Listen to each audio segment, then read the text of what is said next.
लोकतंत्र में विपक्ष बहुत महत्वपूर्ण होता है, लेकिन देश का दुर्भाग्य है कि मौजूदा विपक्ष सिवाय भ्रम फैलाने, झूठ फैलाने और अड़ंगेबाजी के सिवा कोई और काम नहीं कर रहा है। सरकार ने जब देश में वैक्सीनेशन की शुरुआत की तो इसी विपक्ष ने भ्रम फैलाना शुरू कर दिया।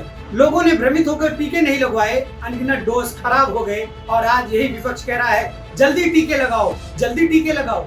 बात होती है कुछ और, ये करने लगते हैं कुछ और। पूछो बंगाल, कहेंगे कोविड। सवाल उठाना बुरा नहीं है, लेकिन जब ये खुद आदर्शों की तिलांजलि दे दें, श्रद्धांजलि दे दें और खुद आदर्शों की बात करें तो सवाल उठना जरूरी है। अगर कोविड फैलाने की बात करें तो राहुल गांधी 4 अप्रैल तक केरल में रैलियां कर रहे थे, बड़ी बड़ी रैलियां, लोगों के बीच जाकर कोविड नियमों की अनदेखी करके। डेटा कहता है कि इसके बाद केरल में कोविड मरीजों की बाढ़ आ गई, लेकिन इसके लिए राहुल गांधी जिम्मेदार नहीं है। वाह जी वाह। पश्चिम बंगाल में मिड अप्रैल तक राहुल गांधी रैलियां करते रहे और कहते रहे कांग्रेस को वोट दो भैया, कांग्रेस को वोट दो भैया।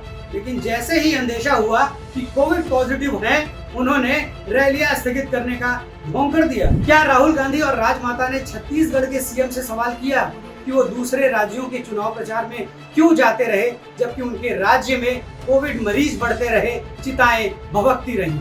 असम में चुनाव प्रचार के लिए सीएम भूपेश बघेल जी ने पूरा सरकारी तंत्र झोंक दिया था। कोविड संकट के बीच जनता को मिलने वाली सारी सहूलियतों को साथ लिए घूम रहे थे भूपेश बघेल जी। क्या कांग्रेस ने बताया कि छत्तीसगढ़ में कोवैक्सीन क्यों नहीं यूज किया गया? वैक्सीन के न जाने कितने डोज जो लोगों की जिंदगी बचा सकते थे, खराब कर दिए गए। भूपेश बघेल जी ने इसी कोरोना संकट के बीच छत्तीसगढ़ में क्रिकेट टूर्नामेंट कराया, वही क्रिकेट टूर्नामेंट जिसमें सचिन तेंदुलकर भी पॉजिटिव हो गए थे। सोचिए, खचाखच भरे स्टेडियमों में लोगों का क्या हाल हुआ होगा। रांची की हेडलाइंस कांग्रेस के महारथियों को नहीं दिखी होगी, जो चीख चीख कर सरकार की लापरवाही बयान कर रहे थे। लापरवाही कि मरीज मरते रहे, लेकिन पीएम केयर फंड से मिले 60 वेंटिलेटर खराब हो गए। जनता का मजाक तो तब बनता है जब राजस्थान के हेल्थ मिनिस्टर जनता की पहुंच से बाहर हो जाते हैं, लेकिन एक ट्वीट कर चिढ़ाते हैं। ट्वीट करते हैं कि श्री सलमान खान जी के अंगरक्षक से निवास में मुलाकात की। पूरे राज्य का सीना चौड़ा हो गया होगा इस मुलाकात से। अव्यवस्था की हद राजस्थान में देखिए, जब बिजली जाने से ऑक्सीजन प्लांट बंद हो गया और 8 मरीजों की मौत हो गई। महाराष्ट्र के आंकड़े तो आपको पता ही है। ठीक है कि केंद्र सरकार से आपको नफरत हो सकती है, लेकिन जनता को इसकी सजा क्यों दी जा रही है? महाराष्ट्र, जिसने पूरे देश में कोविड मामलों और कोविड मौतों में सबसे अधिक योगदान दिया है, वहां की महाविकास आघाड़ी वाली सरकार जमीन पर काम करने के बजाय वसूली में व्यस्त थी। अब भी उनके नेता टीकाकरण की प्रक्रिया में भी श्रेय छीनने में लगे हैं। पंजाब में लोग कोरोना से मर रहे हैं, लेकिन कैप्टन अमरिंदर सिंह नवजोत सिंह सिद्धू से ही लड़ाई में व्यस्त हैं।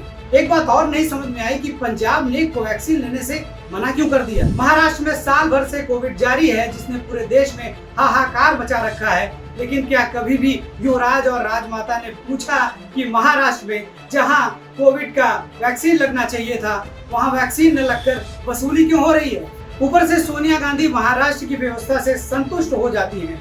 आखिर कांग्रेस कौन सा खेल खेल रही है? और ऐसा क्यों हुआ कि सोनिया गांधी ने छुपते छुपाते टीकाकरण करवाया? ऐसा क्यों है कि उन्होंने लोगों को टीका लगवाने के लिए कोई अपील या आग्रह नहीं किया? इन सब सवालों से क्यों भाग रही है कांग्रेस?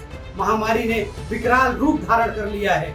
ये वक्त है एकजुट होकर ये लड़ाई जीतने का, न कि बेबुनियाद बातें करने और लफाजी करने का। जय हिंद।